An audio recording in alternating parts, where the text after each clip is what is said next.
ማብዛት ብሎ ማመን ያከፍራል፣ ከእስልምና ያስወጣል ብለዋል። አልደረሳቸውም ይለኛል፣ ገና አያውቁም ስለዚህ ጉዳይ የሚለን ይሄ ዋብያ ነው። እዚህ ቲክቶክ ያሉ ኡስታዞች የሚያሰለጥኑት ለአምላኩ ሲል የሚዋሽ ማለት ነው፣ ሰው ለማብዛት ሲሉ። እኛ ክርስቲያኖች ደስ ይበላችሁ፣ አንድ ሰው ወደ ክርስትና ለማምጣት ብለን አንዲት አንዋሽም። አንድ ሰው አይደለም 1 ሚሊየን ሰው ወደ ክርስትና ለማምጣት ብለን አንዲት ውሸት፣ አንዲት ብቻ አንዋሽም። 1 ሚሊየን ሰው ለማምጣት ብለን አንዲት ውሸት አንዋሽም። ከመጣ ይምጣ፣ ካልመጣ ይቅር። ለአምላክ ዋሽተን ቁጥር አንጨምርለትም። እሱ ከፈለገ 1 ሚሊየኑን በሰከንድ ማምጣት ይችላል። 1 ሚሊየኑን ህይወታቸውን ማጥፋት ይችላል። ዋብያስ ድራማ ይሰራል እንደዚህ። ለአንድ ሰው 1 ሚሊየን ውሸት ሊዋሽ ይችላል። ምክንያቱም እነሱ ዋብያ ናቸው። እኔስ ምንም ምሰማ ነገር የለም። አይ በቃ ጨረስን እኮ ፔሬድ። ምክንያቱም እውቀት የላቸውም ካልክ ደን ከሱራና ታብታብ ታደርጋለህ። አስተምሮቱን ሞግስ ስትባል አይ እነሱ እውቀት የላቸውም ከሆነ ምላሽ እውቀት ስለሌላቸው ነው የሆነ ከሆነ ምላሽ ኦኬ፣ እውቀት የላቸውም ችግር የለውም ስላላወቁ ነው ማለት ይቻላል። ምክንያቱም ከአንድ አስተምሮ አንጻር ማለት ነው። ከአንድ አስተምሮ እነሱ ስለተሳሳቱ አላወቁ ማለት ኖርማል ይቻል ነበረ። ነገር ግን ከና አልደረሳቸውም አልሰሙትም ማለት ደግሞ ሌላ ስህተት ነው። አልሰሙትም እንደዚህ አይነት ነገር፣ አያውቁትም እንደዚህ አይነት ነገር፣ ልዩነቱንም አያውቁትም ማለት ሌላ ችግር ነው። ለምን የተናገርክበት ኢንቴንሽኑ ከና እንደዚህ አይነት ነገር አልደረሳቸውም። እሳቸው ግን ምላሽ የሰጡበት እፎይ ምን እያለ መሰለ፣ ይህ ልጅ እኮ በጣም ከባድ መርዝ እኮ ነው እየረጨ ያለው። በነገራችን ላይ ምን እያለ መሰለ፣ የሱፊያ መሀይቦች የዋሃብያን መርዝ ማያውቁ መሀይቦች ሙስሊም ናቸው እያለ ነው። ክርስቲያን የላኩልህ ቪዲዮ እንዳለ ቼክ አድርገው። እሱ ሰምተኛል። የዋሃብያን መርዝ የማያውቁ አህዋሾች ሙስሊም ናቸው እያለ ነው። የዋሃብያን መርዝ የሚያውቁ ሙስሊሞች ደግሞ አህዋሾች ሙስሊም አይደሉም እያለ ነው። ገብቶሃል? አብዱልፈታል አንተ እኔ ጥያቄ አለኝ። ምን አይነት መርዝ ነው ዋሃብያው እንደዚህ ስትል? አንዴ ቀጥል። ኦኬ እሺ፣ ይሰማል? እሺ አንዴ ስማ፣ አህባሽ ማለት እኮ ዶሮ ተሰርቆበት የሰረቀውን ሰው ለማወቅ ጠንቋይ ዘንድ በግ ይዞ የሚሄድ ከንቱ ፍጡር ነው። ስማ፣ አህባሽ ማለት እኮ ዶሮ ተሰርቆበት የሰረቀውን ሰው ለማወቅ ጠንቋይ ዘንድ በግ ይዞ የሚሄድ ከንቱ ፍጡር ነው። ያ አህባሾች እንደዚህ ጅሎች ናቸው እያሉ ነው እንግዲህ የሚቀልዱባቸው ዋሃብያዎች ላይ። ዋሃብያዎች በዚህ መጠን ይንቋቸዋል ማለት ነው። እና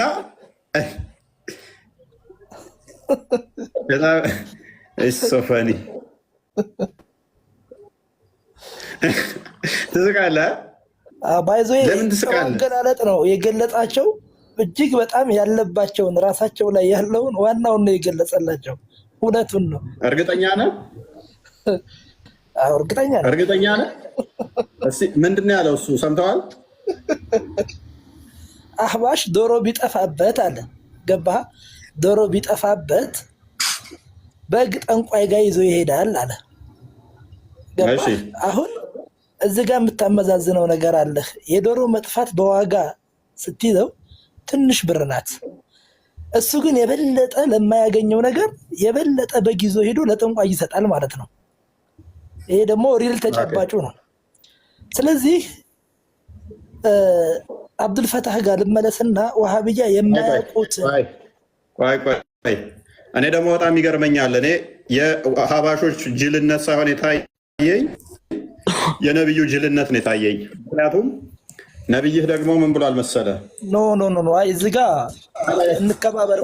ለውይይት አንተ ባመጣው ሎጂክ ነው። ክርስቲያን አንዴ ቡሃሪ 41:90 አንዴ ክፈትልኝ። ነብይህ ሌላ ሳየህ ይሄንን አሁን አባሾች ላይ የቀለዱትን አንድ የተስማማህበትን ነብይህ ደግሞ የሰጠውን ትእዛዝ ላሳየህ። ነብይህም በዚሁ ሎጂካውን ጅል ነው ትለው አንብበው።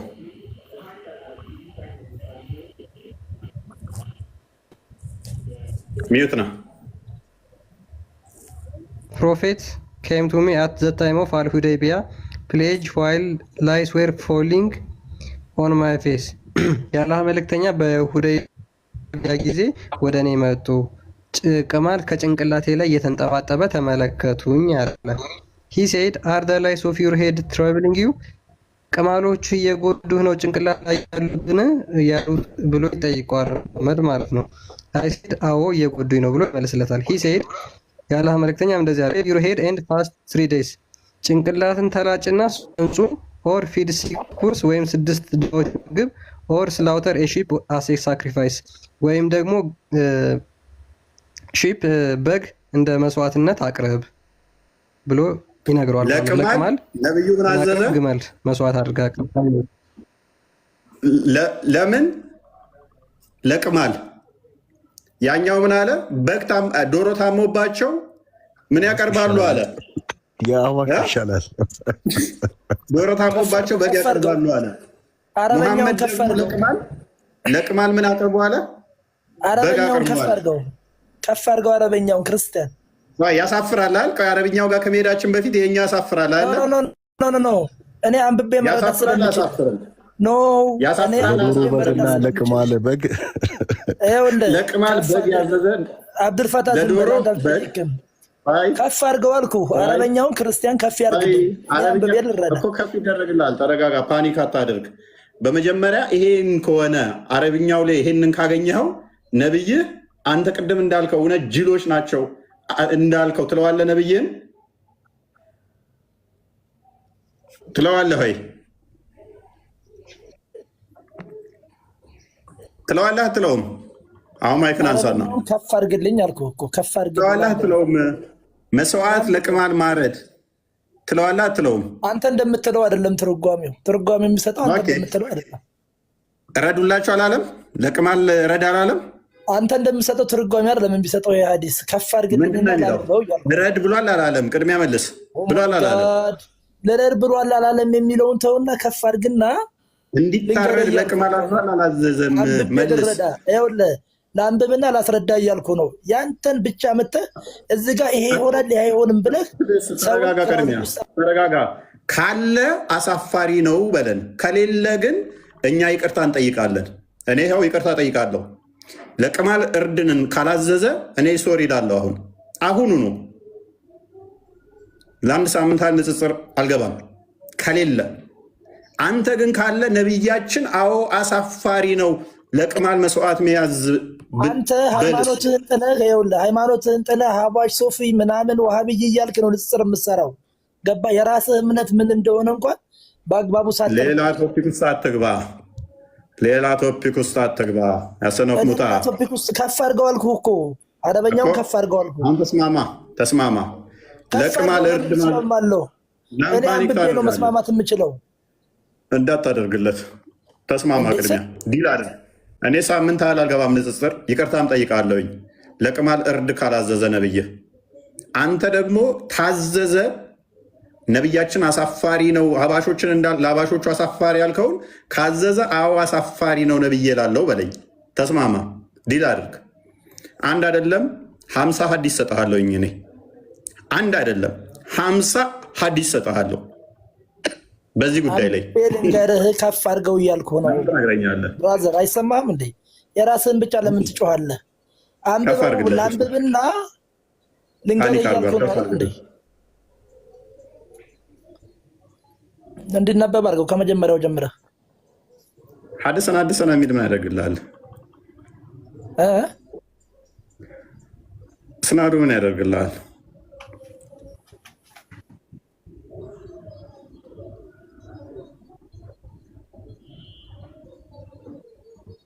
ድምፅን ከፍ አድርጋ አትሰማም።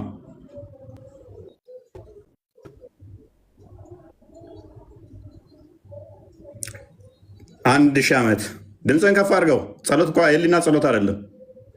አለው ተረጋጋ። ምን ያስጨዋል? አንተ በተርጎም አችልም አይደለ? ድምፅን ከፍ አድርግ። ከስር በደንብ መስማም ይችላል። ማድረግ ግዴታ አይደለም። አይዞ ፓኒክ እንዳታደርግ። ዳይፍ አድርገው። አዲሱን ከፈለግ የትም አታመልጠኝም። ባይዜ ቁርአን ወርዶበታል። ይሄ ክፍል ስለዚህ እኮ አንተ ደኢፍ ይሆናል ብለህ ስለጠበክ ነው እንደዚህ ጭንቀት የሚያወራህ። ተረጋጋ። 50 እሰጥሃለሁ እኮ አልኩህ። ቁርአን ላይም አለ አልኩህ እኮ ቁርአን ላይ ያለ እያልኩ ደኢፍ ይሆናል በዋሪ እኮ ነው የሰጠው። 50 ሐዲስ እሰጥሃለሁ ከዚህ ጋር የተያያዘ አልኩህ እኮ። በዚህ ምክንያት ቁርአን ወርዷል ስለ እርድ ብያለሁ እኮ። ላታመልጭኝ አታሯርጭኝ አሉ። እፎይ ጋር እኮ ነው የመጣው። እንደ አንተ ምንድን ነህ? ነብይ ነህ? መላኢካ ነህ አንተ? አሁን አንብብና ተርጉምልን። እሺ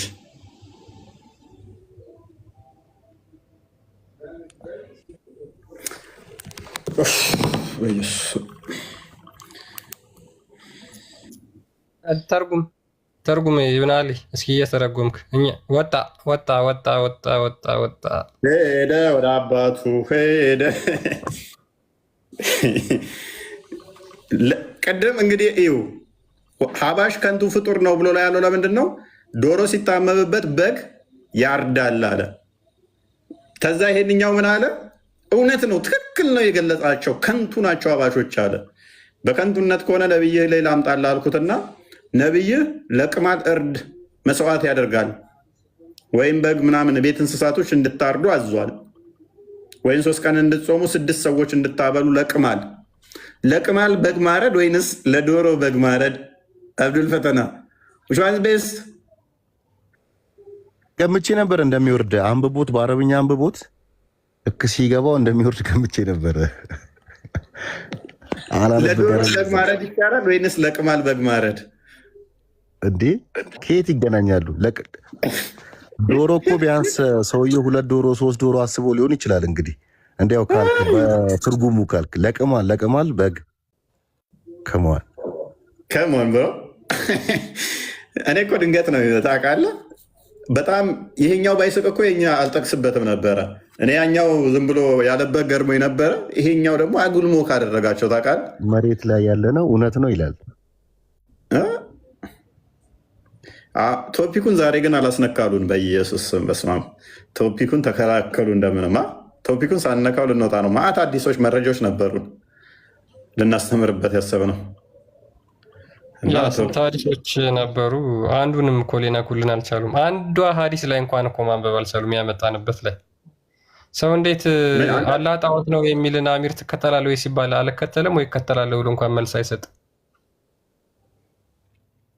እንግዲህ ይህንን እያየ እኮ አሁንም እስልምና መልስ አለው ለሁሉም ነገር የሚል እኮ አይጠፋም። ይህንን እያየ ዛሬም እስልምና ውስጥ የሚቀመጥ ይኖራል። ይህንን እያየ እስልምና ውስጥ የሚቀመጥ ይኖራል። ይህንን እየታዘበ ማለት ነው።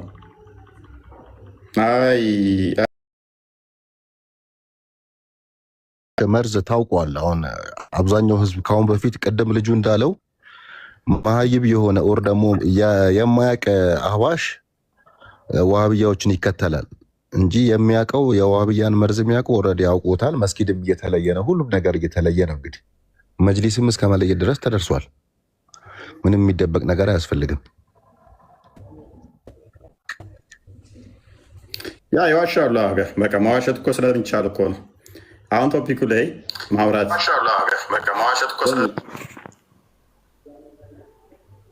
ቶፒኩ ላይ ማውራት ትችላለህ? እችላለሁ። ኦልራይት። በቁርአን ላይ መለያየት ከእስልምና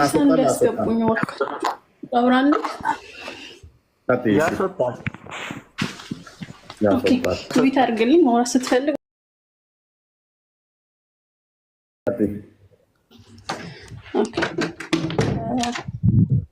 ስለ እስልምና ብዙ ብለናል።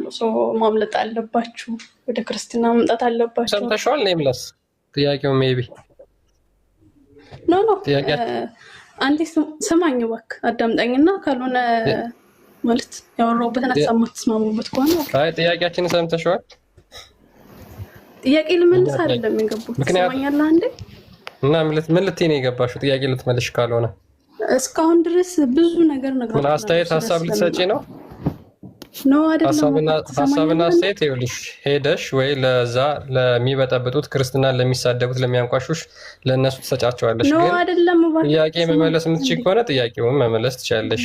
ኔምለስ እንደ ስምሽ እንዳትሆኝ እባክህ አንዴ ስማኝ። 15 ቦታ ላይ ስለማገባ ወደ ክርስትና ለመምጣት ደግሞ ክርስትናን የምንመጣበትን ማወቅ አለብን። እስልምና መጀመሪያ ያለሽበትን ጨለማ መጀመሪያ ንገሪኝ። ለምሳሌ አንቺ አላህ እጅ እግር አለው ብለሽ ታምኛለሽ? ፕሊስታት እንዳውራ ትፈቅድልኛለህ? አንድ ጊዜ ከቶፒኩ አትወጪ። ምን እንደምታወሪ ስለገመትኩ ነው። ችግር የለው። ቶፒኩ ላይ ሂጂና ወይም ሀሳብሽን ትገልጫለሽ። ችግር የለውም። እሺ ፈቅድልሻለሁ። መጀመሪያ ግን ቶፒኩን ንኪው አለ አይደል? አዎ ስህተት ነው። እሱን ደግሞ በአስተምሮ ነው የምንፈትሸው እንጂ ዝም ብሎ ተረት ተረት የማይሆን ወሬ ስለ ግለሰቦች ምናምን በማውራት አይደለም። በአስተምሮ ቁርአን፣ ሀዲስ ይፈተሻል። ለግለሰብ ላውራ እኮ ቀጥይ። አሁን ጥያቄው ላይ ቀጥይ። ስለ አላህ እናውራሽ፣ ስለ አምላክ እናውራስ። አሁን ሌላ ነገር እንተውና ስለ አምላክ ማውራት ጥሩ ነው። ሁላችንም የምናመልከውን አምላክ ላውራ የገባሁትን ነገር ታስወራኛለህ? እባክህ አንዴ ሙይት አድርግ። ኦር አድርጌ እስከጨርስ ተጠብቅ። ችግር የለውም። ስለ አምላክ እናውራ። ኔምለስ ወደ ክርስትና እስልምና ስህተት ነው ብላችሁ ከገባው እስካሁን በጣም ብዙ ነገር አሳይታችሁናል። ኦኬ ወደ ክርስትና ለመምጣት ደግሞ መመጣበትን ማወቅ አለብኝ አይደለ? ምንድን ነው ኦልሬዲ ሳልማር እስልምና ስህተት ስለሆነ ብቻ ቀጣይ የሚሄድበት ልክ ነው ማለት አይደለም። የዚህኛው ስህተት አንተን ልክ ሊያደርግ የእፎይ ስህተት አንተን ልክ ሊያደርግ አይችልም። ያንተ ስህተት እሱን ልክ ሊያደርግ ስለማይችል ስለ ክርስትና መመለስ ከቻላችሁ በጣም ጥሩ። አሁን በተናገርሽው 100% ተስማምቻለሁ። ልክ ነሽ። እኛ ስለ እስልምና የተናገርናቸው ነገሮች ክርስትናን እውነት አያደርገውም በሚለው ልስማማ እችላለሁ። ምንም ችግር የለውም። መመርመር ስላለብሽ እኛ ሁሌም ማንበቡ አጥኑ እያልኩ ነው። እኔ ደግሞ ስለ ክርስትና ማወቅ እፈልጋለሁ። ወደምትሉበት ማወቅ እፈልጋለሁና እሺ። ስለዚህ እኛ እስካሁን ባወራነው ነገር እስልምና ስህተት ነው ብለሽ አምነሻል? ኔቨር። አየሽ። ስለዚህ አሁን ስህተት እንደሆነ ከአላህ እንጀምርና እዛ ላይ ስህተት እንደሆነ እናሳይሽ ማለት ነው። አላህ እጅ እግር አለው ብለሽ ታምኛለሽ? አንድ ጊዜ አዳምጠኝ እባክህ። በቃ ሚዩት አድርጊ። እንዴ ምንድን ነው ሚዩት አድርጊ። በቃ አያችሁ እንዴት አጭበርባሪዎች እንደሆነ። ቶፒክ ሽፍት ለማድረግ አትሞክሩ ሙስሊሞች። እኛ በደንብ እያንዳንዱ እርምጃችሁን ስለምናውቅ ማለት ነው። ቶፒኩ ላይ ስቲክ አድርጋችሁ መመለስ የምትችሉ ከሆነ መመለስ ትችላላችሁ። ሀፊዝ ቀጥል። የምታነሱበት ሀሳብ በእርግጠኝነት የሆነ ለሰው ልጅ አይምሮ የሚገባ ሆኖ ቢሆን ጥሩ ነው። ነገር ግን አንድ ሰው ራሱ ሀፊዝ ምኑ ነው ያልገባ?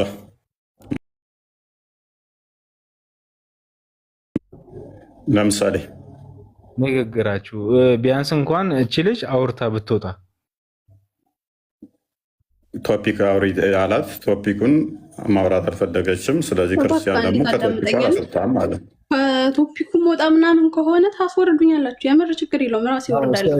ግን ኦኬ የመጀመሪያው ጥያቄ መሰረቱ ትክክል ሊሆን ይገባል። ስለ ህግጋቶቹ ከእንትን ከማለት ከመተቸቴ በፊት መሰረት ሊኖረው ይገባል። ኦኬ መሰረት ማለት ምን ማለት ነው? ለምሳሌ አንተ ወደ ክርስትና ነይ ስትለኝ የክርስትና አምላክ አለው፣ የሚመለክ ፈጣሪ አለው። የዛኛውን ፈጣሪው መጀመሪያ ፕሩፍ ካደረግኩ በኋላ በቃ ልክ ነው ምናምን እሱን ካመንኩ በኋላ ስለ ህግጋቶቹ አይሚን የመቀበል ያለመቀበል እንትን አይኖርብኝም። ትክክል የሆነ ድረስ ህግ አይደለም እያወራን ያለ ነው። አክቹዋሊ ኔምለስ ስለ ህግ አይደለም አሁንም እያወራን ያለ ነው። ጥያቄ ቀጥታ ልጠይቅህ። ይቅርታ ጥያቄ ቀጥታ ወደ ጥያቄ ስገባ አምላክ ባህሪ ላይ ቀጥሽ። ስለ አምላክ ነው የምጠይቅ፣ ባህሪያት ሳይሆን ስለ አምላክ ልጠይቅ። ቀጥይ። ኦኬ የክርስትና አምላክ እንደምናውቀው ኢየሱስ ክርስቶስ ነው አይደል?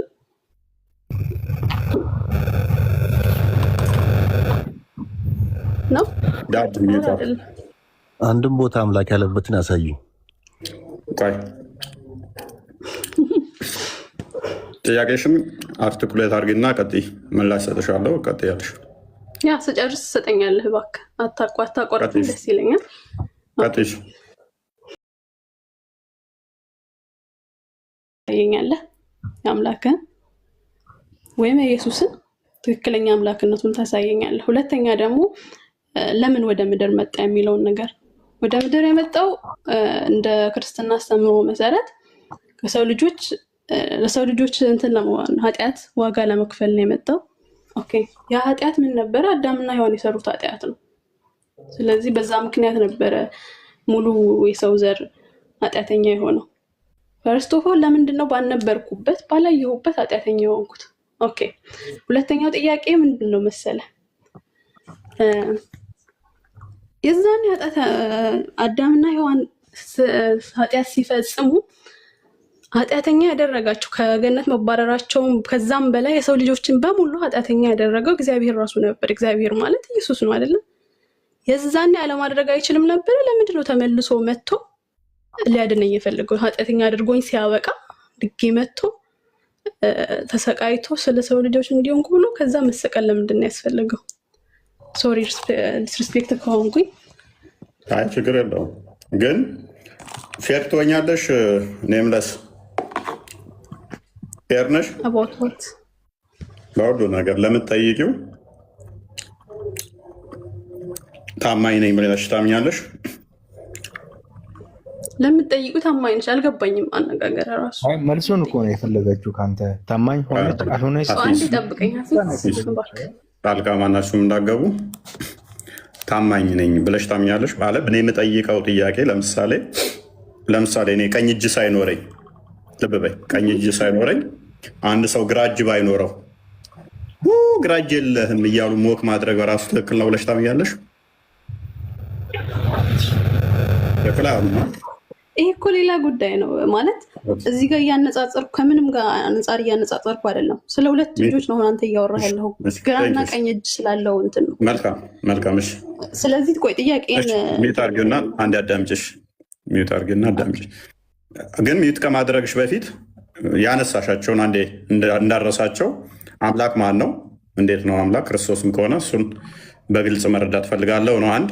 ሁለተኛው ደግሞ ክርስቶስ በስጋ መጣ የምትሉት ለሰው ልጅ ኃጢአት ሁሉ አዳም በሰራው ነው። ያን እንዳይሰሩ ማድረግ አይችልም ነበር ወይ? ያ ኃጢአት ወደኛ ለምን መጣ ሚል ማለት እንዳይሰሩ ማድረግ አይችልም ነበረ ወይ ሳይሆን ጥያቄ እንዴት መሰለ፣ የዛኔ ኃጢአት ሰርተዋል አዳምና ሔዋን። ማን አሳስቷቸው? ሰይጣን አሳስቷቸው። ኦኬ ሰርተው ነበረ። የዛኔ ኃጢአታቸው ክፍያ በቂ አልነበረም ወይ? ኦኬ እዚህ ጋር ላስተካክልልህ። ወደ ከገነት ሳለው እንግዲህ ገነትን ከዛ በኋላ ምንም ነገር ወዳልተጀመረ ህይወት ብለው ሊያስተምሩ እሱ አይበቃም ነበር። ኦኬ እሱ በቂ አልነበረም ነበር። እሺ ወደ ምድር ላካቸው። ኦኬ የዛኔ ወደ ምድር ሲልካቸው መጥቶ ለምን አዳናቸው? እዛው እኮ የሰው ልጆችንም በሙሉ እነሱንም ኃጢአተኛ ለማድረግ ስልጣኑ በእጁ ነበረ አይደለ? ስልጣኑ በእጁ ሆኖ ሳለ እሱ ሆኖ ሳለ ጸጽቶት ነው ድጋሚ መጥቶ የሰው ልጅ ሊያድን የመጣው። ትክክል አይደለሁም ሄጄ እንትን ልበልላቸው ብሎ ነው። እሱ ነው። ሶስተኛው ደግሞ ይቅርታ አድርግልኝ፣ መጀመሪያ ላይ ነበር እንደውም ይህንን መጠየቅ የነበረብኝ። በአካል ሶስት በአምልኮ አንድ ብላችሁ የምታምኗል እንትን አለ። አይ ቲንክ እንዲሁም በጣም ብዙ ጊዜ ግራ የሚገባኝ እዚህ ጋር ምንድን ነው ሊሆን ይችላል ብዬ የማስበው ማለት እንድታርመኝ ነው። መንፈስ አብ አለ፣ መንፈስ ቅዱስ አብ አለ፣ ወልድ አለ፣ መንፈስ ቅዱስ አለ። መጥቶ ለሰው ልጆች ኃጢአት ተሰቀለ ብላችሁ የምታምኑት ማንን ነው? ወልድን ነው፣ ማለትም ኢየሱስ ክርስቶስን ነው። የዛኔም በመለኮት አንድ ናቸው ሲባል በሚደረገው ነገር በሙላ ተስማምተው አይነት ነገር ነው አይደለም? እሺ ተስማምተው እሱ ተነጥሎ መጥቶ አድኖ ነው ኦር መጀመሪያ ባደረገ በቃ ብቻ ለምን መጣ? መጀመሪያ ኃጢአተኛ አለማድረግ ሲችል ይቅር ማለት ሲችል ይቅር ብሎ ብቻ ወደ ምድር ማውረድ ሲችል ለምንድን ነው እንትን ያደረገው? ሲቀጥል ደግሞ የሰው ልጆችን በሙላ ኃጢአተኛ ያደረገው አሁን መምጣቱ የከነከነሽ ለምንድን ነው? እሱ እዚህ ድረስ መምጣቱ የእሱ አሳስቦች ነው ወይንስ ደግሞ አሁን ለሰው ልጆች ሁሉ ኃጢአት መጣ መባሉ አክቹዋሊ እሱን አርምሻለሁ በኋላ ጤናማ አይደለም፣ እሱ መሸከሙ የእኛን ኃጢአት ጤናማ አይደለም ብለሽ ታምኛለሽ? እንደዛ ሳይሆን ችግሩ መጀመሪያ ላይ እንትን ሊሆን ይችል ነበር። አይሚን ስልጣኑ በእጁ እስካለ ድረስ ተመልሶ እዚህ ምድር ላይ መምጣት አይጠበቅበትም ነበር። መጀመሪያ ላይ ከአዳም ጋር ቢወርድ ኖሮ ኦኬ አይሚን ሰዎችን ምናምን ብዬ ወስደው ነበረ። ግን መጀመሪያ ኃጢአት በሙሉ ይቅር ማለት ሲችል ለምንድን ነው ምድር ከሆነ አዳም ከመጣ ከ700 ምናምን ዓመታት በኋላ መጥቶ ለሰው ልጆች ኃጢአት ተሰቀልኩ ማለት ያስፈልገው? መጀመሪያ ይቅር ማለት ሲችል? ይሄ ነው ጥያቄ። ሙይት ላድርግልህና መለሰልኝ። ይሄ እኛ ጋር በጣም የተብራራ ነው። መጽሐፍ ቅዱስ ግልጽ ነው። ዘፍጥረት ምዕራፍ 1 ላይ እግዚአብሔር ሰውን ከፈጠረው በኋላ የገዥነት ስልጣን ሰጥቶታል። ዘፍጥረት ምዕራፍ 1 ቁጥር 27 እና 26 ላይ በምን አይነት ሁኔታ እንደሚፈጥረው ነገረው። ከዛ በኋላ 8 ላይ ተፈጠረና ገዢ ተደረገ፣ የሁሉ ገዢ ሆኖ ተሾመ። ምዕራፍ 2 ላይ ግን ሀፊዝ ሚውታርክ ገና ሳላወራ ጣልቃ ልገባ ታስባለህ? እኔ እሷ ምን ያህል እንዳዳመጥኳት አላየህም? ጥያቄ ስጠይቅ እንኳን ሚውታርክ አዳምጣ። ዘፍጥረት ምዕራፍ 2 ላይ ግን የሰው ልጅ እኛ ምድር ነው የተፈጠረው ብለን ነው የምናምነው እንትና ኔምለስ። ስለዚህ ነገር ግን ወደ ገነት ገብቷል። ገነትም በጸጋ አገኛት ማለት ነው። ጸጋ ማለት ስጦታ ነው። በስጦታ ተሰጠው። አንቺ ለምሳሌ ቤት ውስጥ አልነበርሽም፣ የሆነ በረንዳ ነበርሽ፣ የሆነ አካል ቤት ውስጥ አስገባሽ። እዚህ ውስጥ ቢ ጠጪ ተቀመጪ ያለሽ። ነገር ግን አንድ ህግ ሰጠ እግዚአብሔር። ዘፍጥረት 1:28 ላይ ገዢ አድርጎ ሲሾም በሁሉ ላይ ነው የሾመው። የሰውን ልጅ የበላይ አድርጎ ሾሞታል ማለት ነው። ሁሉ እንዲገዙለት አድርጎታል። ከዛ ምዕራፍ 2 ላይ ግን ገነት ውስጥ ሲያስገባው ሁሉን ትበላለህ፣ ነገር ግን መልካምና ክፉ ከሚያሳውቀው አትብላ ብሎ አንድ ህግ ሰጠው። ያቺ ድንበር ትባላለች። በሰውና በእግዚአብሔር መካከል ያለ ድንበር። አዳም የሁሉ ገዢ፣ አዳምና ሔዋን የሁሉ ገዢ ሲሆኑ ስቲል እነሱ ደግሞ የእግዚአብሔር ተገዢ መሆን አለባቸው። ተገዢነታቸው ለመታወቅ ደግሞ አንድ ህግ መጠበቅ ነበረባቸው። ያችም ህግ የፍቅር ህግ እንላታለን፣ ወይንም ደግሞ ድልድይ ነች ከእግዚአብሔር ጋር እና በሰው መካከል ያለች። ያችን በመጠበቅ እነሱ ደግሞ ተገዢ መሆናቸውን የሚያሳዩባት። ነገር ግን ዘፍጥረት ምዕራፍ 3 ከቁጥር 1 ጀምሮ ሴጣን በእንትን መጥቶ ወደ ሔዋን ይገባል። ስለዚህ ያስታታል። አስቀድሞ ዘፍጥረት ምዕራፍ 2 ላይ ግን እንዳበላ ከበላይ ሞት ትሞታለህ የሚል ትእዛዝ ነበረ ማለት ነው። ስለዚህ በላ። ዘፍጥረት ምዕራፍ 2 ላይ ትእዛዙን የተሰጠውን ዘፍጥረት ምዕራፍ 3 ላይ ሳተው ማለት ነው። ሲስተው እግዚአብሔር ምን እናምናለን እኛ? ፈራጅ ነው፣ ይቅር ባይ ነው ብለን እናምናለን። ፍርዱ ይቅርታውን ያልሻረ፣ ይቅርታው ፍርዱን ያልሻረ፣ ሁለቱም ልብ በይ፣ ሁለቱንም ያልሻረ መሆን አለባቸው። አንቺ ልጅሽ ከማጥፋቱ በፊት እንዳታጠፋ፣ ካጠፋ ገርፋ አለው ትይዋለሽ።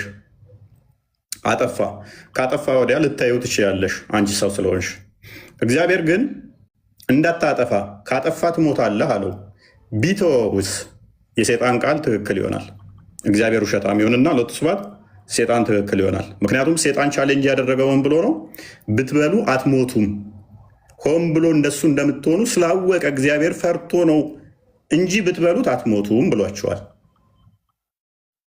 ስለዚህ ባይሞቱ ፍርድ ባይመጣባቸው እንጂ እንዳልሹ ያኔ ቢምራቸው እዛው ቢተዋቸው ኖሮ ሞት ባይመጣባቸው ኖሮ አንቺ እንዳልሽን እዛው በቃ ምሮ ቢተዋቸው ሞት ባይመጣስ ምን ይሆን ነበረ? እግዚአብሔር ውሸተኛ ይሆንና ሴጣን ትክክል ይሆናል። ነገር ግን እግዚአብሔር እውነተኛ ፈራጅም ነው እውነተኛም ነው። ለባህሪው ውሸት የሚስማማው አይደለምና ፍርድ መጣበት። ምን ትሞታለህ የምትል ነች ትእዛዟና። ስለዚህ ሞት ወደ ሰውነቱ ገባ ማለት ነው፣ ወደ አዳም ገባ። ስለዚህ ከገነት ተባረረ፣ ሞት ነገሰበት። አፈር ነህና ወደ አፈር ትመለሳለህ የሚለው። ስለዚህ አፈር ከምድር ነበር የተሰራው ብዬሻለሁ፣ ወደ ተሰራበት ተመለሰ፣ ወደዛ ትመለሳለህ ስላለው ወደዛ ህግ ላከው ማለት ነው። ፍርዱ መጣበት፣ ሞት መጣበት። ለምንድነው አፈር ነህና ወደ አፈር ትመለሳለህ ያለው? ምክንያቱም ከአፈር ስለተሰራ። ምድር ከአንተ የተነሳ ተዛ የተረገመ ትሆናለች አለው።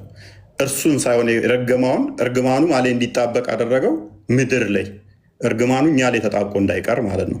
ኢተርናል የሆነ እርግማን እንዳይኖርብን። ሴጣን ለምሳሌ ኢተርናል የሆነ እርግማን መጥቶበታል። ሴጣን ስለተረገመ የሆነ ቀን ላይ ምንትም ይሆን አይደለም። እሱ በቃ ባህሪው ሆኗል። ያ ሴጣን ባህሪው ሆኗል። እኛ ግን ያ ባህሪያችን እንዳይሆን እግዚአብሔር እርግማኑን ወደ ምድር አደረገው፣ ወደ አፈር አደረገው፣ ወደ ስጋችን ሳይሆን ማለት ነው። ነገር ግን ይሄ ስጋችን ወደ አፈር መመለስ ነበረበት። ያንን እርግማን ሰጠው ማለት ነው። አስቀድሞ አንቺ እንዳልሹ እዛው ሊመረው ሞክሮ ነበረ እኮ እግዚአብሔር። የት ነህ ብሎ ጠየቀው እኮ። ተደብቅ ያለው አለው። ለምን ሲለው ዘፍጥረት ምዕራፍ 2 ላይ ወደ መጨረሻ አካባቢ ቁጥር 28 አካባቢ ጀምረ ስታዩ ሔዋን ከአዳም ጎን ስትፈጠር እቺ አጥንቷ ከአጥንቴ ስጋዋ ከስጋዬ ደሟ ከደሜ ነውና ሴት ትባል ብሎ ያላትን አዳም ለምን ምንድነው ለምን ተደበክ ሲለው እቺ ሴት አንተ የሰጠኸኝ አሳሳተችኝ አለ። ጥፋቱን ከማመን ይልቅ አዳም ምን አደረገ? ሴት የምትባል ሰው ነች ያሳሳተችኝ፣ እሷንም ደግሞ አንተን የሰጠኸኝ። ስለዚህ ጥፋቱን ወደ ማን አደረገ? ወደ እግዚአብሔር አደረገው ማለት ነው። ይቅርታ ከመጠየቅ ይልቅ አጥፍቻለሁ ከማለት ይልቅ ሔዋን ነች እንደዚህ ያደረገችኝ። እሷን ደግሞ ሲጠይቃት እሷም ይቅርታ ከመጠየቅ ይህ እባብ ነው እንደዚህ ያደረገኝ አለች። ምክንያት አድነው ፍርድ መጣባቸው፣ ሞት መጣባቸው። ስለዚህ በእባብና በሰው መካከል ጠላትነት ነገሰ ማለት ነው። ሞት መጣ። ስለዚህ ሁሉ በሞት ውስጥ ወደቁ ማለት ነው። በሞት ውስጥ ከወደቁ ደግሞ የግድ ካሳ ያስፈልግ ነበረ። ካሳ የሚክስ ደግሞ ያስፈልግ። ያ ካሳ ደግሞ ሮሜ ምዕራፍ 6 ላይ ከቁጥር 7 እስከ 12 መመልከት ይቻላል። ያንን ካሳ መካስ የሚችል ንጹሕ የሆነ ያስፈልግ ነበረ። አዳም ዘፍጥረት ምዕራፍ 4 ላይ ከቁጥር 1 ስትመለከች ከገነት ከወጣ በኋላ እንደሱ ነው የወለደው። ይሄ ታሪክ ባይዞ እናንተ ጋርም ስላለ ነው መያዝ ትችያለሽ። በቀራ ምዕራፍ 2 ማለት ነው። ሱረቱ በቀራ 34 እስከ 38፣ ሱራ 7 ከ15 እስከ 25፣ ሱራ 20 ሱረቱ 20 ላይ ጣል መሰለኝ ሱራ 20 ወይም ምዕራፍ 20 ከ115 እስከ 125 አካባቢ ይሄ ሙሉ ታሪካውን እያወራሁት ያለሁት አለ። ስለዚህ ከወጣ በኋላ ምንድነው እሱ ፍርዱ መጥቷል፣ ሞት መጥቶበታል። ቀደም ምን ብዬሻለሁ? እግዚአብሔር እውነተኛ ፈራጅ ነው ብዬሻለሁ።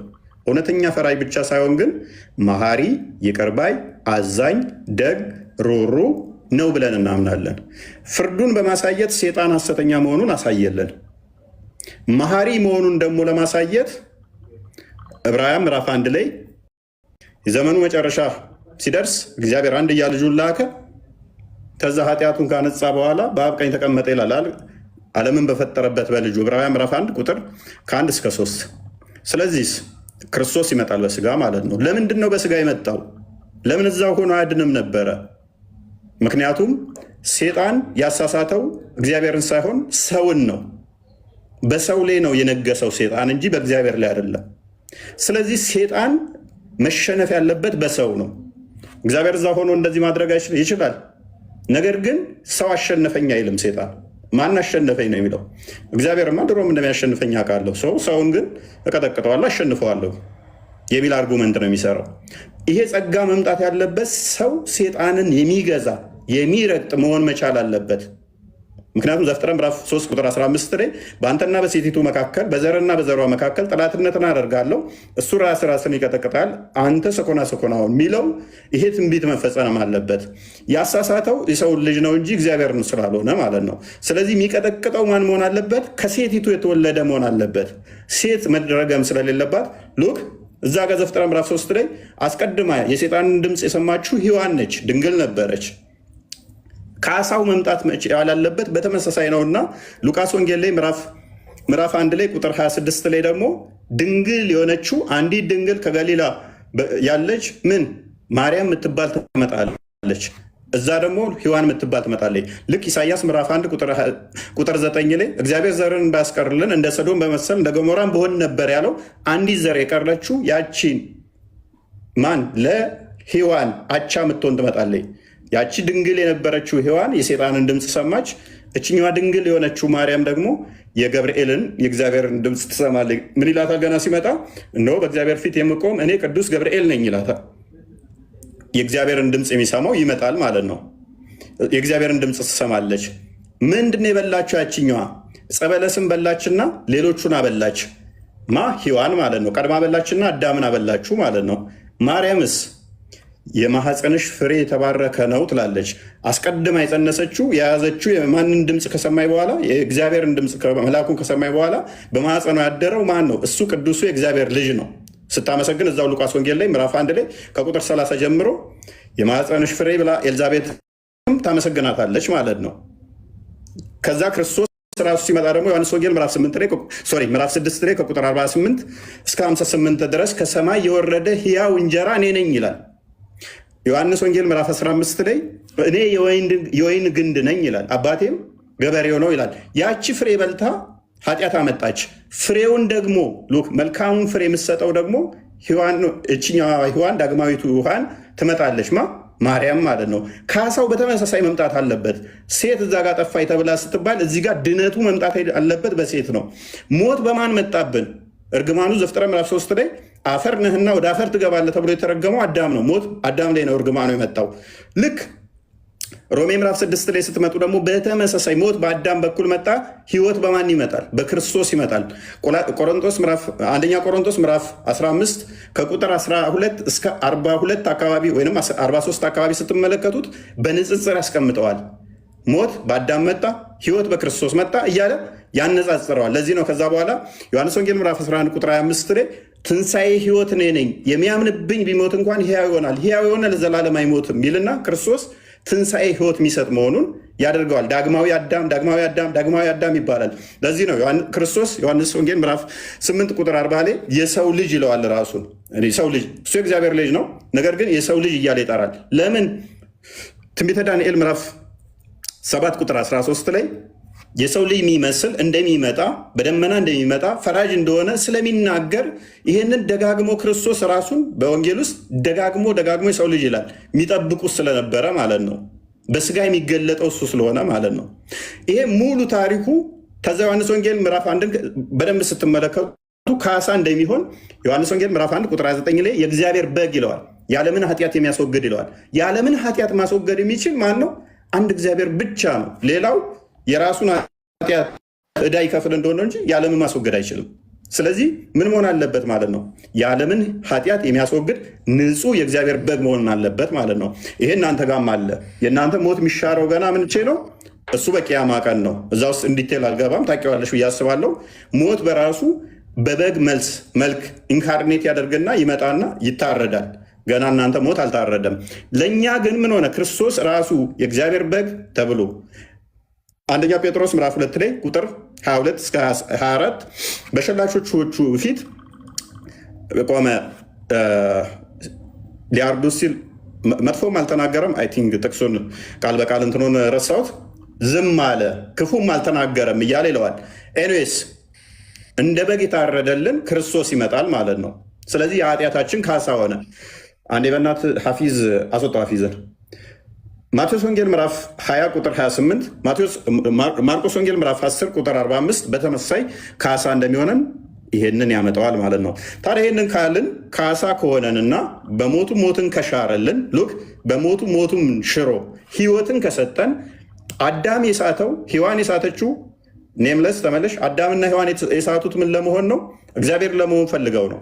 ሉክ አዳምና ሔዋን የተሳሳቱት ምንም ፈልገው ነው። በደንብ አስተውይ። ዘላለማዊነትን ማግኘት ፈልገው ነው። እንደ እግዚአብሔር ትሆናላችሁ ሲላቸው ነው። ዘፍጥረት ምዕራፍ 3 ላይ ማንበብ ትችላለች እስከ ቁጥር 5 ድረስ። እንደ እግዚአብሔር ትሆናላችሁ ነው። እንደዛ እንደማይሆኑ አሳያቸውና ፊልጵስዩስ ምዕራፍ 2 ላይ ግን ስትመጪ እርሱ በእግዚአብሔር መልክ ሲኖር የነበረው ምን አደረገ? በሰው መልክ መጣ ማለት ነው። የባሪያም መልክ ይዞ በምስሉም እንደ ሰው ተገኝቶ ይኸውም ለመስቀል ሞት እንኳን የታዘዘው ሆነ አለ። እርሱ በማን መልክ ሲኖር የነበረው? በእግዚአብሔር መልክ። ስለዚህ ወንድሞቼ ሊለን እንኳን አላፈረብንም አለ። እኛ ምን አደረገን? ከዛ የመለኮቱ ባህሪ ተካፋዮች አደረገን፣ ዘላለማዊነትን ሰጠን። ያ ሞት እኛ ላይ ተጣብቆ ሞተን በስብሰን ቅጠል ወድቃ አፈር ሆና እንደማቀረው እኛም ሞተን አፈር ሆነን አንቀርም የሚለውን ምን አደረገልን? ገላትያ ምዕራፍ 3 ላይ ከቁጥር 26 ጀምሮ በጥምቀቱ ከሱ ጋር ሞተን እንደምንነሳ እሱን እንደምንለብስ ነገረን ማለት ነው። ሮሜ ምዕራፍ 6 ላይ ከቁጥር 1 እስከ 6 በተመሳሳይ ማለት ነው። ስለዚህ ትንሣኤን ሰጠንና ዘላለማዊ እንደምንሆን ነገረን። ነገር ግን ኃጢአቱን አክቸል ሲን አንወርስም። ከአዳም ኃጢአት የምንወርሳት የለችም። ፍርዱ ነበር የመጣው። ያ ፍርዱ ደግሞ ምንድነው? ሞት ነው። ያ ሞት ደግሞ ለእኛ ደርሶን ነበር። ጉስቁልና፣ ራቡ፣ ችግሩ ለእኛ ደርሶን ነበር። በገነት ውስጥ መራብ የለም፣ መጠማት የለም፣ መታመም የለም። አዳም በነበረበት ገነት ውስጥ አይደለ? ምክንያቱም አትራብም አትጠማም ነበረ። እናንተ ጋርም ስላለ በቀራ ቁጥር 36 ላይ መመልከት ይቻላል። አትራብም አትጠማም። እንዲሁም ደግሞ 7ኛው ሱራ ላይ ከቁጥር 15 እስከ 25 አካባቢ ተመልከቱት። አይራብም አይጠማም ነበር። ሙስሊሞች ያልደረሳቸው መራብ መጠማት፣ ፀሐይ ትኩሳት አነካም ተብሎ ነበር አዳም በገነት ውስጥ። ሙስሊሞች ያልነካቸውም ወይ ይቅር ተብለናል ይላሉ። ምን ይቅር እንደተባሉ አይ ዶንት ኖ ኃጢአት አይወረስም የሚለውም ሳይ ሙስሊም 194-95 ክርስቲያን ቼክ አድርግልኝ ኃጢአት እንደሚወረስ ሀዲሱ ያስቀምጣል። ሳይ ሙስሊም 27-49 ላይ ደግሞ ገነት ለመግባት እንኳን ሙስሊሞች ኃጢአታቸውን አይሁዶችና ክርስቲያኖች ላይ ጭነው ነው። ራንሰም ልብ በይ፣ ራንሰም ማለት ቤዛ ማለት ነው።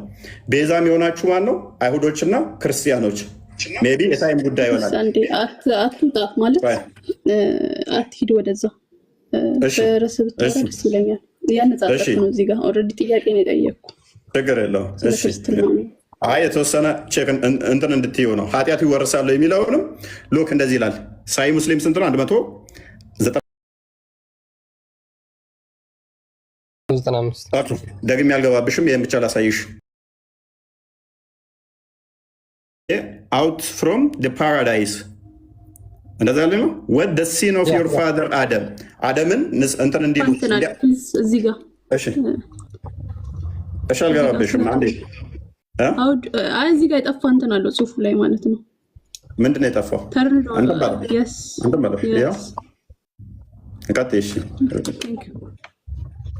ኤኒዌይስ እኔ መግባት አልፈለግኩትም። ምንድነው እሱ እዚህ ጉዳይ ላይ በጣም ብዙ የእናንተ ብዙ ነገሮች ስላሉት ነው። እንደሚነገረው እዛ አይደለም። ከገነት የወጣችሁት በአዳም ኃጢአት ምክንያት ነው። ኤኒዌይስ የእኛ ምንድነው እሱ ይሄንን ተስፋ አግኝተናል። ዘላለማዊ ገነትን ተዛ ተሰጠን። ውሽዝ ሞተን አንቀርም። ገነት ሳይሆን አሁን የምንናፍቃት እኛ መንግስት ሰማት ነች። ገነት የምታልፍ ነች፣ አሮጌ ነች። መንግስት ሰማትን ነው የምንናፍቀው። ስለዚህ ካሳው የመጣው ከዚህ አንጻር ነው። ካሳው ላይ ነው ያወራውልሽ። ካሳው ክርስቶስ የካሰበት ምክንያት በስጋ የተገለጠበት ምክንያት ዲያብሎስ መሸነፍ ስላለበት ነው። ዲያብሎስ መሸነፍ ያለበት ደግሞ በሰው ልጅ ነው። ይሄንን አሁን ደግሜ ልስጥሽ። ሉቃስ ወንጌል ምዕራፍ 4 ላይ፣ ማቴዎስ ወንጌል ምዕራፍ 4 ላይ ክርስቶስ 40 ቀን 40 ሌሊት ከጾመ በኋላ መንፈስ ይፈተን ዘንድ ወደ ምድረ በዳ ወሰደው ይላል። ወደ ምድረ በዳ ሄደ ሊፈተን ማለት ነው። ዲያብሎስ ዘወትር የሰዎች ፈታኝ ነው። ክርስቶስ ይፈተን ዘንድ ሄደ። ከዛስ ዲያብሎስ 3 ጥያቄዎችን ጠየቀው። ለሶስቱም አጥጋቢ ምላሽ ከሰጠው በኋላ ክርስቶስ ምንድን ነው ያደረገው? ዲያብሎስን አስጠግቶ አቀረበውና ምን አደረገው? ድል ከነሳው በኋላ ምን አለ ዲያብሎስ? አንተ የናዝሬቱ አንተ የሕያው እግዚአብሔር ልጅ ነህ፣ ልታጠፋ መጣ ወደሚለው ውስጥ ገባ ማለት ነው። ሉቃስ ወንጌል ምዕራፍ 4 ላይ ከቁጥር 1 ጀምረሽ አንብቢው። ማቴዎስ ወንጌልም ምዕራፍ 4 ላይ ከቁጥር 1 ጀምረሽ አንብቢው። ስለዚህ አሁን ዲያብሎስ ድል ተነሳ። ድል ልክ እንደነሳው ክርስቶስ ዲያብሎስ ሲያቅ መሸሽ ሲጀምር ክርስቶስ ምን አደረገ? ይሄንን ስልጣን ለደቀ መዛሙርቱ ሰጣቸው። ከዛ ምን ላይ? ማቴዎስ ወንጌል ምዕራፍ 10 ላይ ከቁጥር 6 አካባቢ ጀምሮ ይመስለኛል። እንዲሁም ሉቃስ ወንጌል ምዕራፍ 10 ላይ ከቁጥር 17 ጀምረሽ እንዲሁም ከቁጥር 1 ጀምረሽ ብታዩ ለሰባ አርድቱ ይሰጣቸዋል። ሉቃስ ወንጌል ምዕራፍ 10 ላይ ከሆነ ምንድን ነው የከፈትከው? ኦኬ። ለማቴዎስ ወንጌል ላይ ያለው ደግሞ ለእንትኖቹ ይሰጣቸዋል፣ ለ12ቱ ደቀ መዛሙርቶች።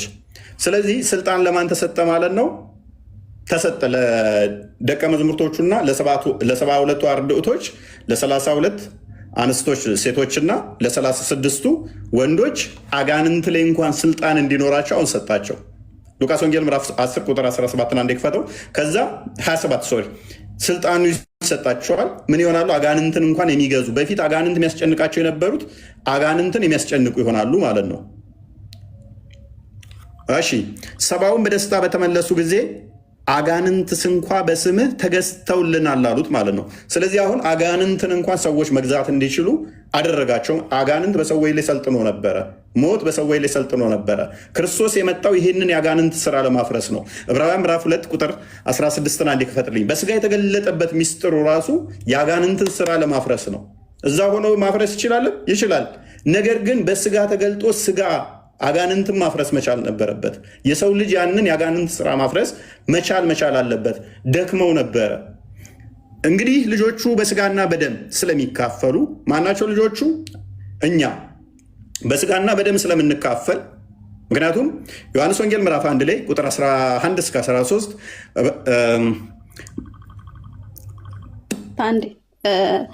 እንትኖቹን ጥቅሶቹን ቁጥራቸውን ብቻ እያስቀመጥክልኝ ማለት ትችላለህ። ቢኮዝ አብኖ ታይም እና ትችላለህ። እንግዲህ እንግዲህ ልጆቹ በስጋና በደም ስለሚካፈሉ እርሱ ደግሞ በሞት ላይ ስልጣን ያለውን በሞት እንዲሽር ይኸውም ዲያብሎስ ነው። በሕይወታቸው ሁሉ ስለ ሞት ፍርሃት በባርነት ይታሰሩ የነበሩትን ሁሉ ነፃ እንዲያወጣ በስጋና በደም እንዲሁ ተካፈለ። ስለዚህ ክርስቶስ በስጋና በደም የተካፈለው ምንድን ነው?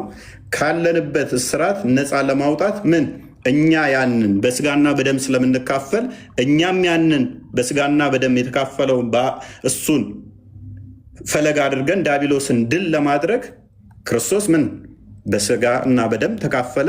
ያ የሞት ፍርሃትም ካሁን በኋላ የለብንም። አንደኛ ቆሮንቶስ ላይ ምዕራፍ 15 ላይ ከቁጥር 30 ምናምን አካባቢ ሞት ሆይ መውጊያ ሄታል ተብሎ እንትን ይባልበታል፣ ይዘፈንበታል፣ ውሲዝ ይቀለድበታል። በቃ ያስቀምጠዋል እዛ ጋር። በፊት የነበሩት ግን ሞት ያስፈራቸው ነበረ። አሁን ሞት ተሻረ። ጳውሎስም ሲናገር ሊሄድ እቸኩላለሁ፣ ናፍቃለሁ፣ ከክርስቶስ ጋር ልገናኝ ይላል። አሁን በኋላ ምን የለምና አንቆ ሚይዘን አይደለም፣ ሞት የሚያስጨንቀንም አይደለም። በእናንተ እንዳልኩሽ ነው፣ በበግ መልክ ይመጣና ገና ይታረዳል። ዘላለማዊነት ገና ነው። ስለዚህ ይህን ይመስላል። በእኛ ክርስቶስ የመጣበት ምክንያት ከዚህ አንጻር ነው። ሌላኛው ምንድነው የምታመልኩት ያልሹ ላይ ሜይ ቢ ትንሽ ነካ ለማድረግ አካል እኛ አንድ አምላክ እናመልካለን ብለን እናምናለን።